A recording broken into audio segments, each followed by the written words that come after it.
Hey everyone, Mr. Sujano here, your source for gaming, tech, emulation, and open source news. Let's get started.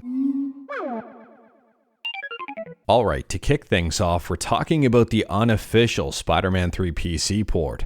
Now, I listed this one in yesterday's thumbnail. I talked about it in yesterday's video, but for some reason something went wrong rendering it and it was cut out. So a big shout out to everyone who pointed that out, and here's the footage I was talking about. I'll drop a link to it in the description below. At a high level here, Insomniac had a massive leak a while back. The unofficial Spider-Man 2 PC port was a result of that leak. And so is the unofficial Spider-Man 3 PC prototype. Apparently there were some prototype files, people found them and created a game out of it. Now obviously the game is nowhere near finished, but the prototype is crazy to begin with. I can't believe they actually made this out of what was available. Let me know your thoughts about this one in the comments below. And speaking about unofficial PC builds, next up we're talking about Wolverine, and about 11 minutes of gameplay has popped up on YouTube. I'll drop a link to this video in the description below, and I guess feel free to check it out. Now the description of this video says playing some of the new Wolverine leaked build from Brazilian team unofficial port. It works alright, pretty buggy, but it's literally an early build, so that's to be expected. Action takes some performance away, but it's playable at 60 FPS. And speaking about performance, next up we're talking about PlayStation 3 emulation with RPCS3.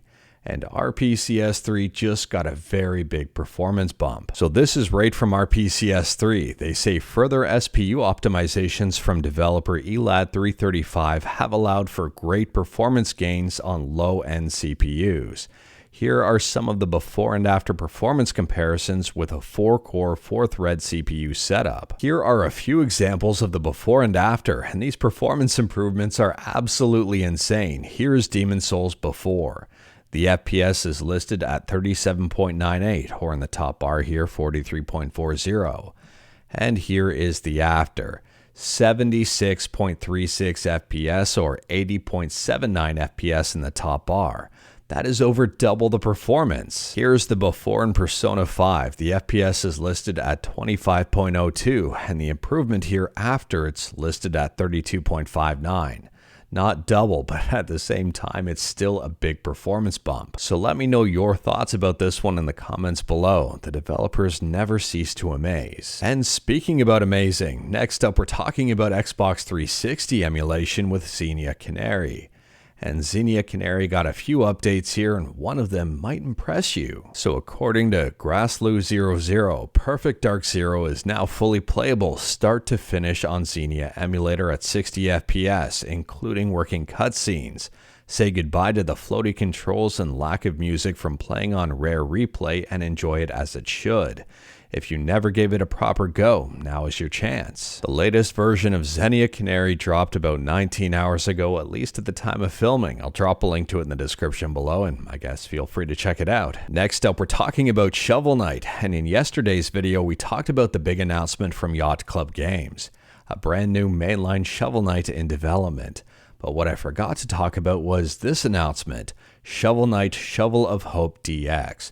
This apparently is the definitive version of Shovel Knight. Now, from my understanding, Shovel of Hope DX is completely separate to the mainline game they announced the other day. And they say here this DX version adds 20 playable characters, online multiplayer, and new features like rewind and save states. And on top of that, it's got built-in cheats, extra content, and even more.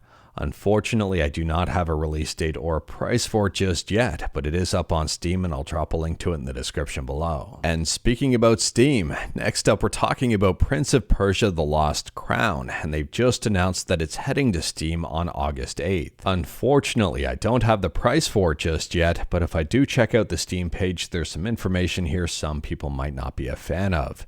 It incorporates De Novo. Now, I haven't played this game just yet. If you have, let me know your thoughts about it in the comments below, and let me know if you think it's worth waiting for De Novo to be removed from it to pick it up. And last up here, we're talking about a very interesting fan-made Contra 3D demo. There's a brand new video of it on YouTube, and I'll drop a link to it in the description below. Additionally here, the developer put this one up on itch.io. It's called Contra Reforged, and I'll drop a link to it in the description below, and feel free to check it out if you wanted to learn more about it. The game is only, I think, 28 or 29 megabytes big. I'm not gonna lie here, a 3D Contra game seems like absolutely chaos. Let me know your thoughts about this one in the comments below. But anyways, that is all I've got for you in this one. Straight to the point, all stuff and no fluff. We talked about a few things today. I wanted to talk about even more, but I'm absolutely exhausted, so we'll have to wait until tomorrow. Let me know your thoughts about anything we talked about today in the comments below. If you liked this video, leave a like. If you didn't like this video, leave a like. Hit that subscribe button, check out my other videos. Don't tempt fate, save your state.